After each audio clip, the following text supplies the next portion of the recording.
Hi,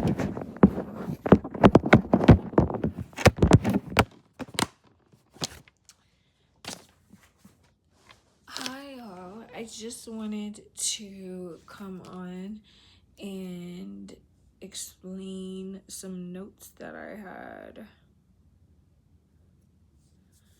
Okay.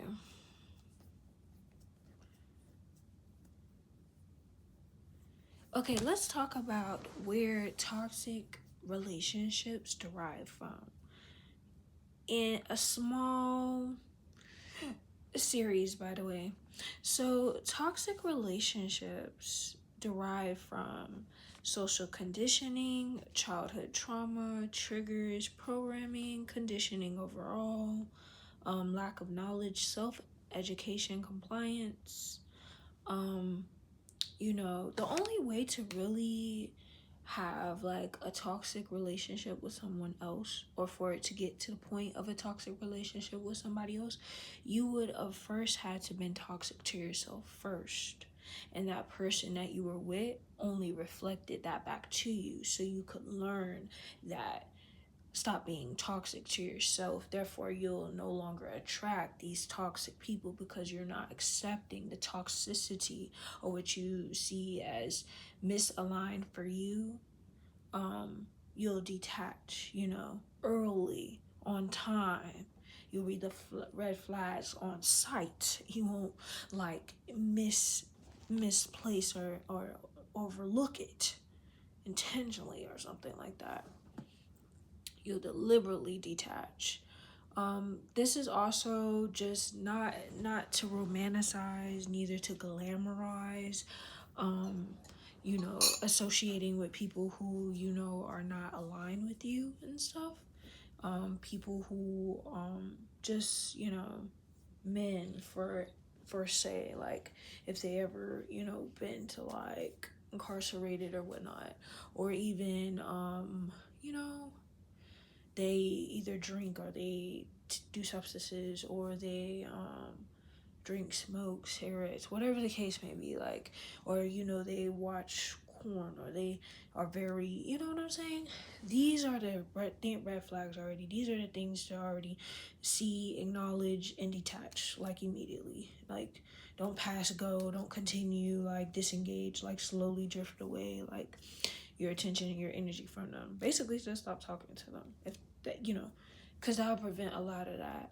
And when a lot like disrespect and like early signs of like abuse could start off like them raising their voice, or them being mean, or them calling you out of your name, or them raising their voice at you, or looking at you crazy, or even if they start to try to raise their hand at you or something like that, or they take objects and use it against you to like mutilate your appearance and stuff like that.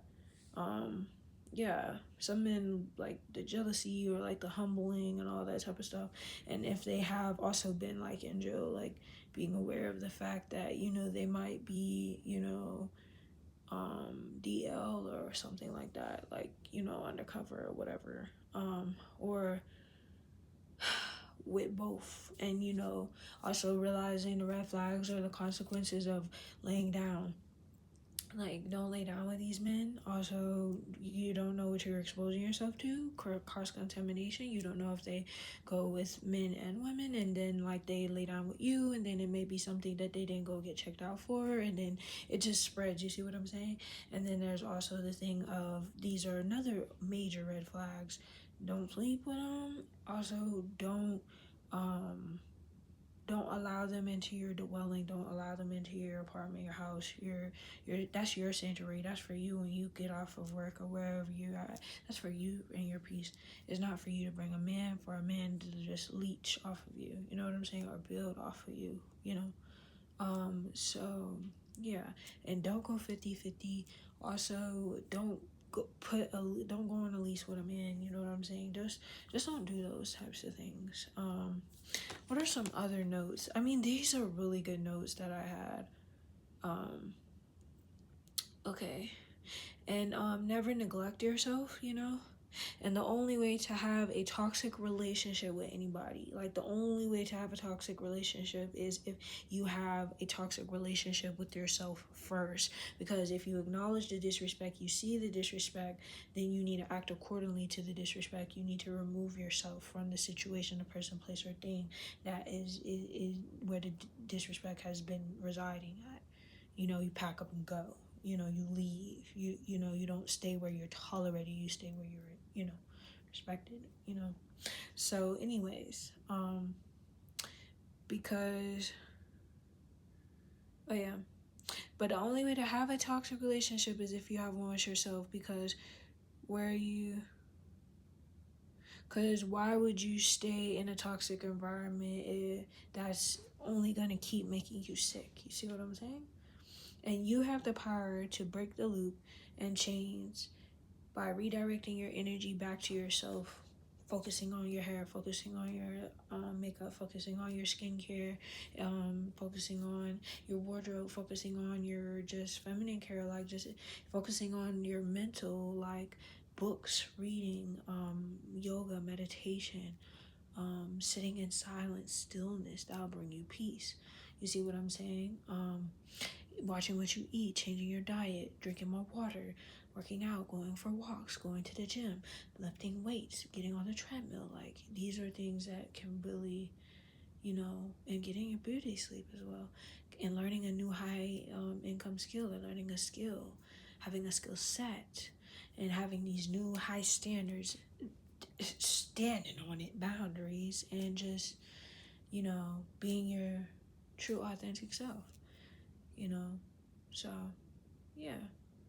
Another thing I would say, know your standards, but don't tell people your standards. Don't give them the playbook. Don't tell people about your traumas. Don't tell people about your triggers. Don't tell people about your past, because men or just people will weaponize that when you are no longer able to be manipulated by them, or you're not serving them stuff. You know what I'm saying? That's why I say don't go 50-50. Because then the man will get reliant on you for doing that, and it's like you're becoming more masculine by doing that. We're not doing that. I'm not doing that. But yeah, so I hope I touched on everything in this video. If y'all have any questions, if y'all have any add-ins, y'all can drop them out in the comments. Like, follow, comment, share if you want. But I just thought I would touch on this. But yeah, you have the power to change your circumstance, and let's say no to toxic relationships, okay? By not having a toxic relationship with ourselves first, and never neglect yourself. Respect yourself first. Love you. Bye.